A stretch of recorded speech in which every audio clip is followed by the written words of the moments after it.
¿Sabes cómo es realmente la vida para aquellos que eliminan a Dios del panorama y dejan de pensar en su futuro? Un filósofo de la Universidad de Oxford, miembro del Parlamento británico y un escritor bien conocido en sus propias palabras, la vida era genial, con un pequeño problema. Cito, en medio de todo estaba abrumado, casi literalmente por una sensación de mortalidad. El darme cuenta me golpeó como una grúa de demolición, ya que inevitablemente iba a morir. Muerte, mi muerte, destrucción literal. Era totalmente inevitable, y lo había sido desde mi concepción. Nada que pudiera hacer ahora o en cualquier otro momento haría alguna diferencia, ni nunca podría hacerlo en otro momento de mi vida. A los ojos de la eternidad, la vida humana es apenas un parpadeo. La muerte estará sobre nosotros antes de darnos cuenta, y una vez muertos será para siempre. ¿De qué sirven las cosas que haya hecho cuando haya caído en la nada completa por el resto de la eternidad? ¿Qué importan las cosas que otros hagan cuando ellos también sean nada por la eternidad? Si el vacío es el destino permanente de todos nosotros, todos los valores y toda cosa significante son simples pretensiones, con el propósito de continuar nuestro pequeño juego humano, como niños disfrazados. Escribió muy elocuentemente sobre su lucha contra la falta de sentido, el darse cuenta de que no importa lo que haya hecho o hiciera, no significa nada cuando caes en la nada por la eternidad. Si se casó o no, si tenía libros para vender, si fue miembro del Parlamento, ¿qué importa? ¿Cuál es la diferencia? Dijo que no habría diferencia cuando muera. Y no habría diferencia si nunca hubiera nacido. Y que en cualquier caso ser eternamente lo que hubiera sido si nunca hubiera nacido. No había razón en nada de eso, no tenía sentido en nada de eso, y que al final todo fue nada. Escribió un libro llamado Confesiones de un filósofo, y escribió después todos estos años de buscar y pensar, estoy tan desconcertado ahora por las grandes cuestiones metafísicas de mi existencia como cuando era un niño. De hecho, más, porque mi entendimiento de las profundidades y dificultades de esas preguntas son ahora mayores. Muchos tratan de ignorar esta realidad al no pensar en ello solo pasando por la vida, pero sin Dios, esa es la única realidad que existe. A menos que puedas responder al problema de la muerte, no puedes responder al problema de la vida. La muerte es el gran neutralizador, el destructor. Clifford Goldstein escribió un artículo en la revista Adventista el año pasado. Frente a estudiantes de una universidad secular de California, hablé de la existencia de Dios. Dije que cuando tenía la edad de la mayoría de ustedes y sin creer en Dios, a veces cuando algo me hacía pensar que tal vez Dios sí existe, siempre sacaba la idea de mi cabeza. ¿Por qué? Porque algo me decía que si Dios existe, entonces, considerando cómo vivía, estaba en serios problemas. Dice, el estado de ánimo cambió instantáneamente. Docenas de conciencias en sincronía rechinaban los dientes. Era casi como si la temperatura en la habitación se elevara debido a la fricción de esos rostros repentinamente incomodados.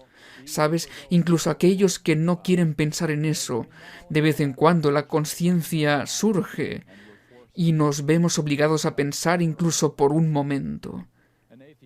Un ateo dijo esto: quiero que el ateísmo sea verdad, y me complica el hecho de que algunas de las personas más inteligentes e informadas que conozco son creyentes. No es solo que no creo en Dios, naturalmente espero tener razón en lo que creo, es que espero que no exista Dios. No quiero que haya un Dios, no quiero que el universo sea así. Creo que es una admisión increíblemente honesta, porque si Dios existe, eso viene con implicaciones morales. Si Dios existe, entonces hay un poder moral trascendente que tendremos que enfrentar. Y la mayoría de la gente siente que no están listos para lidiar con eso. La verdadera razón por la que ha llegado a ser tan popular en nuestro mundo la evolución es porque ofrece un escape temporal de una conciencia incomodada. Y Pablo escribió sobre esas personas. Está en el libro de los Romanos. Si estás escuchando esto en casa y quieres revisar tu Biblia y seguirla, te recomiendo que lo hagas. Romanos 1:20 al 22. Porque las cosas invisibles de Él se hacen claramente visibles desde la creación del mundo, siendo entendidas por medio de las cosas hechas, de modo que no tienen excusa. Pues habiendo conocido a Dios, no le glorificaron como a Dios, ni le dieron gracias, sino que se envanecieron en sus razonamientos, y su necio corazón fue entenebrecido. Profesando ser sabios, se hicieron necios. Entonces, ¿estás agradecido hoy? ¿Estás agradecido de no tener que escribir o decir lo que acabo de leer? ¿Estás agradecido de que tengamos una solución lógica y razonable a la aparente falta de sentido de la vida? Y esa respuesta también está en el libro de Romanos, en Romanos capítulo 8, versículos 1 y 2. Ahora pues, ninguna condenación hay para los que están en Cristo Jesús, los que no andan conforme a la carne, sino conforme al Espíritu, porque la ley del Espíritu de vida en Cristo Jesús me ha librado de la ley del pecado y de la muerte. La respuesta es: estoy cubierto por la justicia de Cristo. La única justicia que puede quitarme la culpa profundamente arraigada, porque sabemos lo que es tener culpa ardiendo dentro de nosotros, y esa culpa debería llevarnos a Él, debería llevarnos al pie de la cruz, y arrodillarse ante nuestro Salvador crucificado y reclamar su gracia es nuestra única esperanza. Así que esta noche quiero tomar un tiempo reflexionando sobre el único que nos da esperanza cuando las cosas parecen desesperadas, quien ofrece la salida o a la falta de sentido. Creo que solo podemos maravillarnos acerca de lo que sabemos sobre el Creador, el ser más exaltado en todo el universo. El mayor del universo se convirtió en lo más bajo de lo bajo y murió la muerte del pecador, para que ningún pecador tenga que morir esa muerte. El que es igual a Dios, el que es Dios, el que es el ser más alto y exaltado en toda la creación, se convierte en la cruz, en lo más bajo de lo bajo, y en maldición por nosotros, para que nunca tengamos que sufrir esa maldición. Veamos brevemente en Filipenses capítulo 2, que es uno de los pasajes más maravillosos de toda la Biblia, sobre nuestro Salvador Jesucristo. Filipenses capítulo 2, comenzando con el versículo 6. El cual, siendo en forma de Dios, no estimó el ser igual a Dios como cosa que aferrarse, sino que se despojó a sí mismo, tomando forma de siervo, hecho semejante a los hombres, y estando en la condición de hombre, se humilló a sí mismo, haciéndose obediente hasta la muerte y muerte de cruz. Y esa cruz no fue una muerte ordinaria, no fue una muerte de mártir, fue una experiencia totalmente diferente. Ellen White escribió esto en El deseado de todas las gentes, página 25. En Cristo llegamos a estar más íntimamente unidos a Dios que si nunca hubiésemos pecado. Al tomar nuestra naturaleza, el Salvador se vinculó con la humanidad por un vínculo que nunca se ha de romper. A través de las edades eternas queda ligado con nosotros. Dios había adoptado la naturaleza humana en la persona de su Hijo y la llevó al más alto cielo, y es el Hijo del Hombre quien comparte el trono del universo. Cristo no solo llevó nuestra humanidad, sino que mantendrá esa humanidad para siempre. La humanidad y Cristo compartirán el trono de Dios por toda la eternidad. Numerosas veces, mientras estuvo aquí, se refirió a sí mismo como el Hijo de Hombre, de nuevo vinculándose con los lazos con la familia humana, ¿sabes? Él tuvo que volverse humano, tuvo que llevar sobre él nuestra humanidad para ser nuestro sustituto y ejemplo. Un texto que quiero leer ahora está en el libro de Hebreos, Hebreos capítulo 2, describiendo a quién tomó nuestro lugar. Hebreos capítulo 2, comenzando por el versículo 14 hasta el versículo 18. Así que, por cuanto los hijos participaron de carne y sangre, él también participó de lo mismo.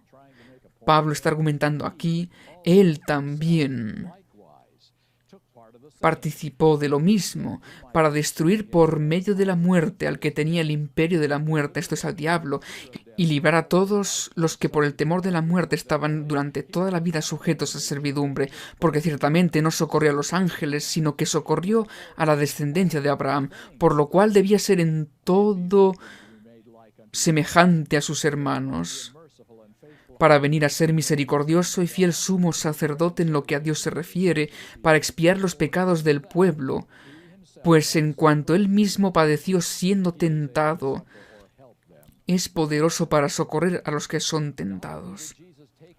Jesús no solo asumió la naturaleza humana, necesitaba esa naturaleza para ser un sumo sacerdote misericordioso y fiel en el cielo. La humanidad de Cristo es el lazo por el que se ha conectado con la familia humana, que durará mucho más de lo que durará esta tierra. Y ese vínculo es crucial para su trabajo. Como nuestro sumo sacerdote en el santuario, un texto más. Primera de Timoteo capítulo 2, versículo 5. Porque hay un solo Dios y un solo mediador entre Dios y los hombres, Jesucristo, hombre. Nota que la redacción es muy específica, Jesucristo, hombre. Por supuesto, Jesús es divino, pero conserva la humanidad que asumió cuando nació en este mundo. Y la humanidad nunca lo dejará. La Biblia nos da poderosas razones para creer que Jesús retendrá para siempre su naturaleza humana. La naturaleza que se llevó al cielo después que su trabajo en la tierra terminó, y estas palabras de Ellen White se vuelven aún más poderosas. Conflicto de los siglos, página 674, escribiendo sobre el fin del pecado. Solo queda un recuerdo. Nuestro Redentor llevará siempre las señales de su crucifixión. En su cabeza herida, en su costado, en sus manos y en sus pies se ven las únicas huellas de la obra cruel efectuada, y las marcas de su humillación son su mayor honor. A través de las edades eternas, las llagas del Calvario proclamarán su alabanza y declararán su poder. Vamos a tomarnos un poco de tiempo para mirar atrás a su encarnación y preguntarnos a qué es esta humanidad que Él tomó de nosotros. Luchamos con nuestras emociones, luchamos con el fracaso, luchamos con el desánimo y fuertes presiones hacia la naturaleza inferior, pero Jesús realmente entiende lo que yo paso día a día. ¿Cuánto se parece a mí realmente? Así que ahora vamos a revisar algunos textos bíblicos que son bastante interesantes sobre nuestro Salvador y su similitud con nosotros. El primero es Marcos capítulo 3 y los primeros 6 versículos. Marcos capítulo 3, comenzando con el versículo 1.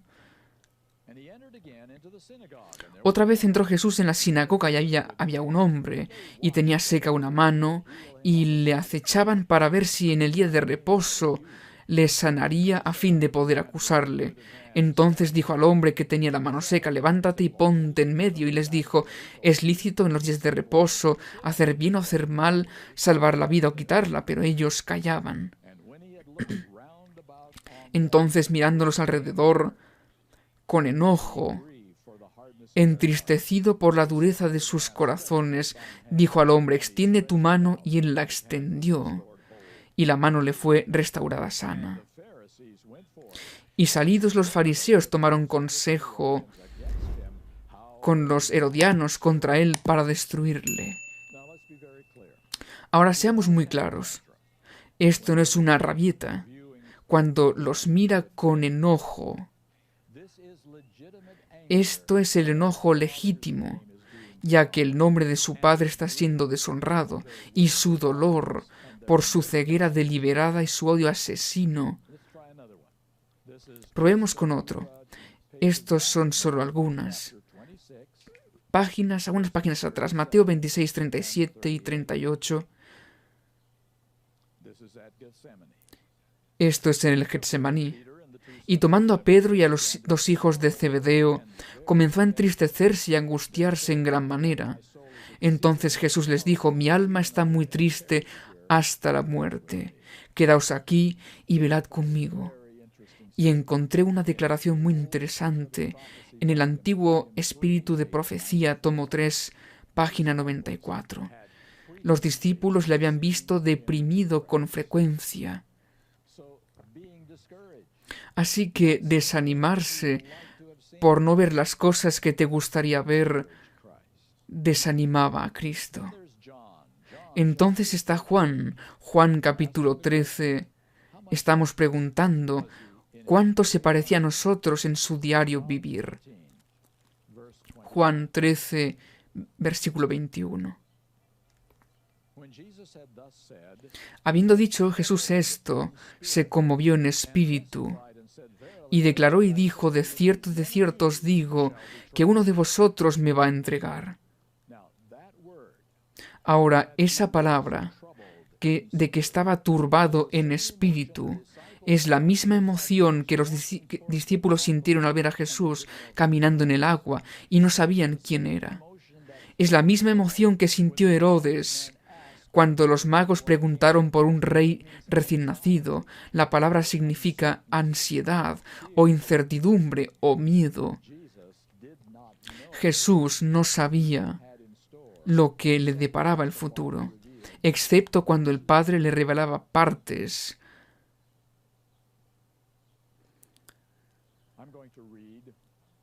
Voy a leer frases cortas de los escritos de Elena de White. No los voy a comentar, solo quiero que los escuchen. Él sentía toda la fuerza de la pasión de la humanidad. En Lugares Celestiales, página 155. Bendijo a los niños que poseían pasiones como las suyas. Sense of the Times, 19 de abril de 1896. En su humanidad, el Hijo de Dios luchó con las mismísimas, terribles, aparentemente y abrumadoras tentaciones que asaltan al hombre. Mensajes Selectos, tomo 1, página 95. Él sabe cuán fuertes son las inclinaciones del corazón natural. Testimonios, tomo 5, página 177. Sabe por experiencia lo que es la flaqueza humana y en qué consiste la fuerza de nuestras tentaciones. Ministerio de Curación, página 71. En una carta que le escribió a su sobrino de 18 años, dice: Jesús pasó por las circunstancias por las que usted pasa ahora. Él está relacionado con sus tentaciones. Su mente, como la vuestra, podía ser atormentada y quedar perpleja. Vosotros no tenéis una dificultad que no haya gravitado con el mismo peso sobre él. Sus sentimientos puedan ser heridos por el descuido y la indiferencia de sus amigos profesos, tan fácilmente como los vuestros. Nuestra alta vocación, página 57 a la 59. ¿Suena eso como alguien que experimentó realmente la forma en que vivimos, las incertidumbres y los miedos? Volvamos a Hebreos, capítulo 4, versículos 15 y 16. Porque no tenemos un sumo sacerdote que no pueda compadecerse de nuestras debilidades, sino uno que fue tentado en todo según nuestra semejanza, pero sin pecado. Acerquémonos, pues, confiadamente al trono de la gracia, para alcanzar misericordia y hallar gracia para el oportuno socorro. Ese es el verdadero problema. Nos damos cuenta de cuán completamente humano fue Jesús, lo bien que conoce nuestras luchas, por lo tanto podemos acercarnos con valentía al trono de la gracia porque podemos hablar con Él de cualquier cosa. Él ya lo experimentó y entiende nuestras luchas, sabe por lo que estamos pasando. Ahora, después de 33 años de esta experiencia diaria, Cristo llega al momento más difícil de toda su eterna existencia. Lo leímos en el libro de Mateo. Volvamos allí. Mateo capítulo 26 y el versículo 39.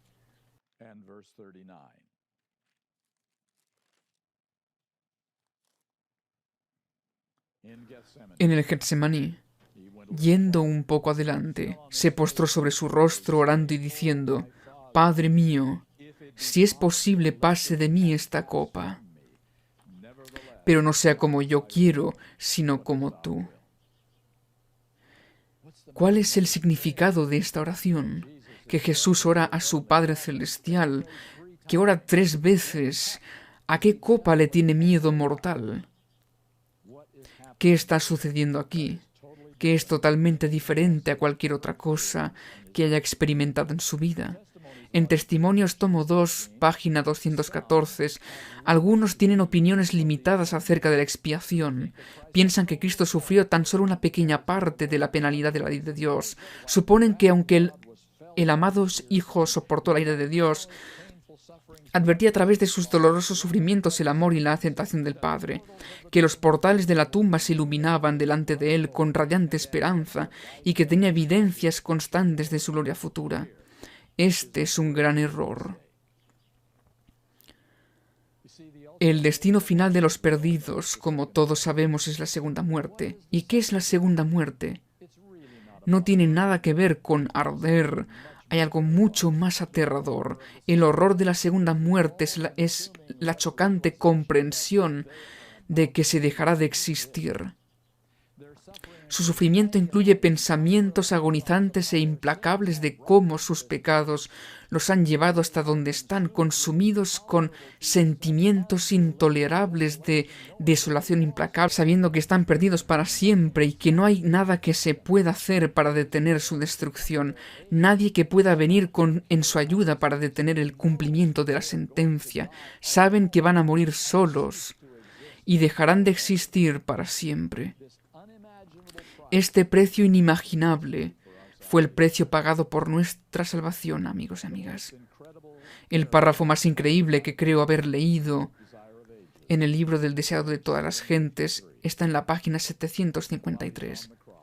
Mientras estaba en la cruz, el Salvador no podía ver a través de los portales de la tumba. La esperanza no le presentaba su salida del sepulcro como vencedor. Ni le hablaba de la aceptación de su sacrificio por el Padre. Temía que el pecado fuese tan ofensivo para Dios que su separación resultase eterna. Sintió la angustia que el pecador sentirá cuando la misericordia no interceda más por la raza culpable. Era la ira del Padre sobre él como sustituto del hombre. Fue lo que hizo tan amarga la copa que bebía y quebró el corazón del Hijo de Dios. Al sentir el Salvador que él se retiraría, el semblante divino en esta hora de suprema angustia, atravesó su corazón un pensar que nunca podrá comprender plenamente el hombre. Tan grande fue esa agonía que apenas le dejaba sentir el dolor físico. Ahora esto es muerte por crucifixión, una de las muertes más dolorosas jamás concebidas, y apenas lo sintió. Algo dramático está pasando aquí. Volvamos a Mateo capítulo 27, versículo 46. Cerca de la hora novena, Jesús clamó a gran voz diciendo: Elí, Elí, lama sabactani, esto es: Dios mío, ¿por qué me has desamparado? Comentarios de Ellen White en Signs of the Times, 14 de agosto de 1879. Dudas, palabra clave. Las dudas desgarraron su alma con respecto a su unidad con el Padre. Dudas sobre si estaba totalmente en manos de su Padre, haciendo la voluntad de su Padre. Este es el Hijo de Dios, el Hijo del Hombre, cuestionándose si vería a su Padre otra vez. Su ansiedad, su incertidumbre es real, porque está pasando por la experiencia de la segunda muerte. Está muriendo la segunda muerte en la que toda esperanza se ha ido. Mis hermanos y hermanas, nuestro Salvador eligió la muerte, incluso la muerte eterna sobre la vida sin nosotros. Cristo nos amó lo suficiente para morir para siempre si eso fuera necesario. Esa es la copa que tenía miedo de beber. Hay otro aspecto que no se valora completamente. ¿Dónde estuvo el Padre durante esta experiencia? ¿Qué estaba pasando allí? A partir de Manuscritos Liberados, tomo 12, página 407, en la hora más oscura, cuando Cristo soportaba el mayor sufrimiento que Satanás podía hacerle para torturar a su humanidad, su Padre le ocultó su rostro de amor, consuelo y piedad. En esta prueba su corazón se rompió. Durante esas horas de la tarde, el Padre estaba allí, estaba al lado de su Hijo, pero debido al pacto que había hecho en el pasado eterno, el Padre debía ocultar su presencia de Jesús. Durante su sufrimiento, no le debía tender la mano a Jesús, porque la salvación de la raza humana dependía del control del Padre en ese momento. El Padre debía ejercer una moderación divina infinita para controlar su infinito deseo piadoso de extender sus brazos y ayudar a su hijo moribundo y asustado que sufre. Jesús no debía tener conciencia de la presencia del Padre, ni el lazo eterno de amor que había entre ellos desde la eternidad, porque Jesús estaba muriendo la segunda muerte, la que no tiene esperanza. El amor divino del Padre para ti y para mí contuvo el impulso abrumador del Padre por ayudarlo y sostener a Jesús en sus brazos y asegurarle que estaba con él en ese momento. Pero Dios no podía, no lo haría, porque todos nos hubiéramos perdido. Qué dolor debió soportar el Padre en su corazón, viendo a su amado e inocente Hijo, sintiendo que había sido abandonado y lo dejó solo. Cómo el Padre retuvo su mano divina será el estudio de los redimidos por toda la eternidad. A veces olvidamos que la expiación es el sufrimiento de la divinidad. El Padre, el Hijo y el Espíritu Santo compraban nuestra redención. Ha habido solo una vez en toda la eternidad que hubo una ruptura de la divinidad. Solo una vez el vínculo eterno entre ellos fue cortado. Solo una vez el trío eterno fue obligado a experimentar el abandono total y la separación, una separación que literalmente rompió el corazón del Hijo de Dios. En Manuscritos Liberados, página 93 de 1899, era necesario que las terribles tinieblas se cernieran sobre su alma a causa de la retirada del amor y el favor del Padre. Pues estaba en el lugar del pecador, y esta oscuridad la debe experimentar todo pecador. El corazón de Dios anhelaba con el mayor dolor cuando su Hijo, el que no tenía culpa, sufría el castigo del pecado. Esta separación de los poderes divinos no volverá a producirse en las edades eternas. Y recuerda, a lo largo de toda esta experiencia donde Jesús tuvo que tomar decisiones, no se salvó a sí mismo, incluso cuando temía perderse para siempre. Sabía que podía gritar «Basta, que la raza pecadora perezca», y cada ángel en el cielo vendría a su rescate. Recuerda que este es Dios, nuestro Creador. Nunca hubo un momento en el que Él no existiera. Pero si Jesús hubiera bajado de la cruz y se salvaba a sí mismo, la raza humana se habría perdido. Y por supuesto, mientras colgaba de la cruz, Satanás continuó tentándolo, lanzándole pensamientos desalentadores, tales como «habrá muy pocos que aceptarán tu muerte. ¿Por qué molestarse? No vale la pena el sufrimiento, nadie le importa, estás desperdiciando tu vida y muerte por personas que ni siquiera se preocupan por ti en absoluto, son una raza ingrata de gente malvada, déjalos perecer, ríndete, baja de la cruz y sálvate a ti mismo». El dolor emocional que el Hijo de Dios soportó al sentir la desaprobación de su Padre por la inmundicia y vergüenza de los pecados del mundo que descansaban sobre sus hombros, de la angustia de un alma en ausencia de misericordia y no poder sentir la presencia de su Padre. Esto es lo que rompió el corazón del Hijo de Dios, literal y completamente. Muy simple. Jesús eligió la muerte sobre la vida sin nosotros. No quería ser Dios si no podíamos estar con Él.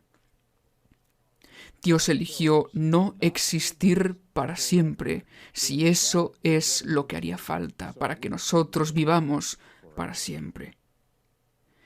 ¿Ves por qué la prueba de la cruz fue la mayor victoria que este universo ha presenciado o alguna vez verá? La muerte de Jesús fue la muerte por fe y su victoria. A lo largo de las horas más oscuras de su existencia en la cruz, Jesús tuvo que confiar en su anterior conocimiento de su relación con su Padre, y eso fue lo que lo sostuvo. Mientras soporto el sentimiento de desaprobación de Dios y separación, estoy tan contento de que el deseado de todas las gentes, página 753, continúa solo 3 páginas después, en la página 756, entre las terribles tinieblas aparentemente abandonado de Dios, Cristo había apurado las últimas heces de la copa de la desgracia humana.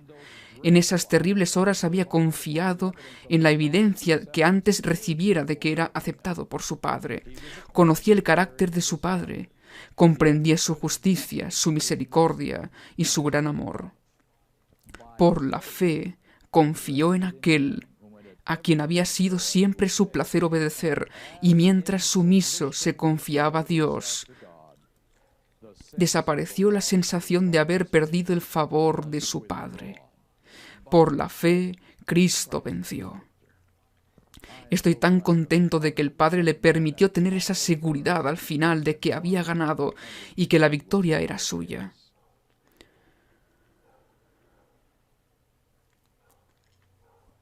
Hay que considerar un aspecto más ahora mismo. Vamos al libro de Apocalipsis. ¿Cómo podemos traer esa experiencia a nuestro tiempo y darle sentido? Apocalipsis, capítulo 15.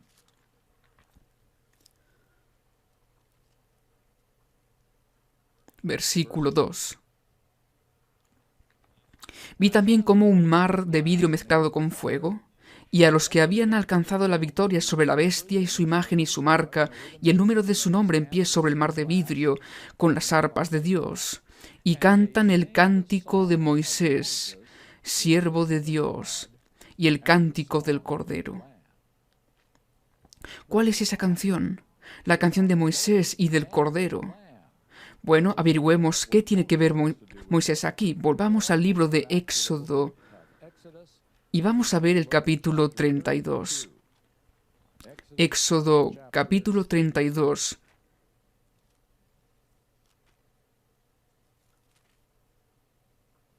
Y el versículo 10. Dios dice: ahora pues déjame que se encienda mira en ellos y los consuma, y de ti yo haré una nación grande, es decir, Moisés. Así Dios amenaza con destruir a Israel y empezar de nuevo con Moisés. Hagamos esto bien, hagámoslo mejor. Y Moisés le suplica a Dios para no darle a las naciones paganas oportunidad para ridiculizar al Dios que libera a su pueblo del cautiverio solo para cansarse de ellos y exterminarlos en el desierto. Y el resto de la historia se encuentra en los versos 31 y 32. Entonces volvió Moisés a Jehová y dijo: te ruego, pues este pueblo ha cometido un gran pecado, porque se hicieron dioses de oro, y que perdones ahora su pecado. Y no se conforma con eso. Y si no, ráeme ahora de tu libro que has escrito. Moisés, lo creas o no, está pidiendo la muerte eterna si el carácter de Dios se desacredita y se arruina. Así que Moisés y Cristo comparten una cosa en común: la muerte eterna es preferible al fracaso del plan de redención de Dios. el canto de Moisés y el Cordero para la última generación, el remanente. Lo que es importante para ellos no es su vida eterna, su esperanza del cielo, sino la vindicación del carácter de Dios y el éxito del plan de salvación. ¿Ves cómo esto cambia todo? Y me refiero a todo en nuestra experiencia religiosa. Nuestra razón de ser como adventistas del séptimo día es completar el plan de Dios de la redención para reivindicar su nombre y su carácter, refutando la última acusación de Satanás contra Dios. ¿Y cuál es esa? Que a los pecadores activos con naturalezas caídas no les es posible obedecer a Dios al 100% de las veces. Esa es su última acusación. El Evangelio simplemente no tiene tanto poder. Entonces, nuestra motivación para resistir la tentación y vencer el pecado no es nuestra esperanza para el cielo o nuestro miedo al infierno. No estamos tomando decisiones diarias y preguntándonos lo que está bien o mal, porque nuestro deseo es de ser salvos. Nuestra motivación para ser el remanente y guardar los mandamientos de Dios es la última pieza en el puzzle del plan de redención de Dios. El argumento final en la sala del tribunal, el drama que se ha llevado a cabo durante 6000 años, demostrando finalmente y para siempre que Satanás está mintiendo y su camino no funciona. Nuestras decisiones sobre lo que está bien o lo que está mal, tanto individual como corporativamente como iglesia, no se basan en lo que está permitido por la misericordia de Dios y nuestra dureza de corazón, sino que probará que Dios tiene razón y que Satanás está equivocado. Esto es todo lo que nos importa. Y no preguntaremos qué podemos hacer y aún así ser salvo. Nuestro único anhelo será siempre reivindicar el nombre de Dios. Abandonaremos para siempre la búsqueda de lo mínimo necesario para ser salvo. Ahora queremos saber y hacer lo que honra a Dios. Eso es todo lo que importa. Después del cierre de la gracia pasaremos por miedo y ansiedad, pero no será miedo a que nos perdamos. Temeremos estar tergiversando a Dios de alguna manera. Ese es el miedo que tendremos como lo tuvo Jesús. Cuando llegamos al punto, mis amigos, que preferiríamos ser borrados del libro de la vida y entrar en la eterna inexistencia que empañar el nombre de Dios de alguna manera, entonces aprenderemos la canción de Moisés y del Cordero. Una canción que ninguna otra generación se le ha pedido que aprenda, y ninguna otra generación la aprenderá jamás. El canto de los 144.000 que siguen al Cordero exclusivamente, sin más incursiones a la tierra de Satanás, ya sea sabiendas o lo creas o no, sin saberlo. Y por eso mi única esperanza y deseo ferviente es que esta generación aquí y ahora, aprenderá esa canción, ese himno, y contemplará el puzzle de la salvación de Dios, sin más cabos sueltos o piezas que no encajan. Eso es lo que el adventismo fue llamado a ser y hacer. Dios ha salvado a la gente a lo largo de los siglos. Él no nos necesita para hacer ese trabajo, un poco más. Este es un mensaje diferente, un llamado diferente y un pueblo diferente, que terminará el puzzle de la salvación por toda la eternidad. Y aún nuestro trabajo no está hecho, porque una vez que hemos caminado con Dios sobre el mar de vidrio, seremos enviados a otra misión. Iremos a todos los mundos no caídos y a contarles nuestra historia. En el peor caso de todas las posibles situaciones, Dios proporcionó inimaginable ayuda y poder y fuerza. Y ahora el universo está seguro por el resto de la eternidad, debido a esta demostración final. Eso es el adventismo, amigos. Eso es lo que el adventismo siempre ha sido y siempre será. Oremos. Padre Celestial, estamos tan agradecidos de que no tenemos que hablar las palabras del filósofo, que no encontró ningún propósito ni significado en nada de lo que hizo, pero gracias a la venida de Jesucristo a este mundo, y que murió la segunda muerte, la lucha por la separación, porque estaba dispuesto a hacer todo lo necesario para reivindicar el nombre de su Padre, que tenemos la oportunidad de hacer lo mismo, que tendremos esta oportunidad, y lo único que importa es completar el puzzle. Gracias, Señor, por tus promesas, por tu misericordia, por tu gracia, y por permitir que esto suceda por el libre albedrío, para que en el universo pueda ver que nada ha sido coaccionado o predeterminado.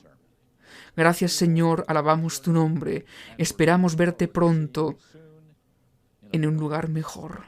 En el nombre de Jesús oramos. Amén.